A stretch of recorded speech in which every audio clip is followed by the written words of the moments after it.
Hello guys, আর আমি চলে এসেছি রান্নাঘরে। ফ্রিজের মধ্যে মাছ ছিল, সেটা একটু বার করে রেখে দিয়েছিলাম, বরফ হয়ে গেছে, একটু জলে ধুয়ে নিয়েছি।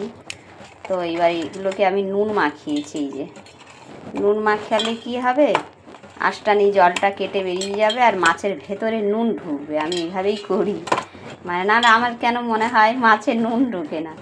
তো এই নুন মাখিয়ে আমি রেখে দিয়েছি, একটু কালিয়া মতো বানাবো আজকে। হ্যাঁ, এইটা আমি এতে করে রেখে দেবো, দিলে কী হবে, জলটা বেরিয়ে যাবে, তারপরে এটাকে রান্না করতে হবে। তো সমস্ত কিছু রেডি হয়ে আছে আমার, একটু সবজি টবজি করবো, যেটা করব। তো চলো দেখা যাক কি আজকে রান্না হয়। তো গাইস, আমার চলে এসেছে সবজি বাজার। এই যে অনেক কিছু এসেছে, উচ্ছে, বরবটি, এইসব, গাজর, শিম। তো মাছ তো আগেই নুন মাখিয়ে রেখে দিয়েছি। তো যাওয়া যাক রান্নাঘরে, রান্না টান্না করে নিই, আবার পরে কথা বলবো। ওকে, চলো। কটা বাজে এখন? 10টা বাজে। 10:30টায় রান্না বসাবো, কারণ একটু গরম গরম খেতে ঠান্ডার সময় বেশ ভালোই লাগে। চলো যাওয়া যাক। তো মাছের কালিয়াটা আমি কিভাবে বানাই আজকে তোমাদের দেখাবো। এখানে আছে, আমি রসুন খাই না, তোমরা রসুন খেলে রসুন দিতে পারো। পেঁয়াজ আছে, আদা, জিরা বাটা, নুন, হলুদ, লঙ্কা বাটা, টমেটো একটা ঘষে নিয়েছি।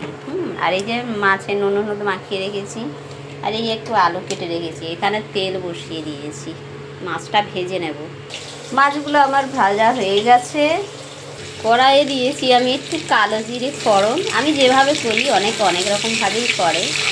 আর আলুগুলো দিয়ে দিলাম।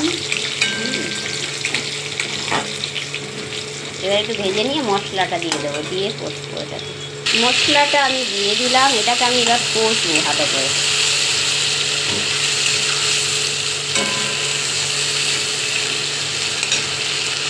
কষা হয়ে গেছে আমার, আমি জল দিয়ে দেবো। ব্যাস হয়ে গেল, এবার এটা হোক। আমার মানে ঝোলটা ফুটে গেছে, আর আমি এবারে এটা ঢাকা দেব, দিয়ে এবার গায়ে গায়ে হবে, মাখা মাখা হবে, আর নামাবো। আমি আর কিছু করার নেই, আমি এইভাবে বানাই। অনেকে অনেক রকমভাবে বানায়, যে যেরকম পারে। এই যে মাছের একটু কালিয়া মতো আমি এইভাবেই বানাই। ওকে, তো ফুটে গেছে প্রায়, আর দেখি তরকারিটার কী অবস্থা।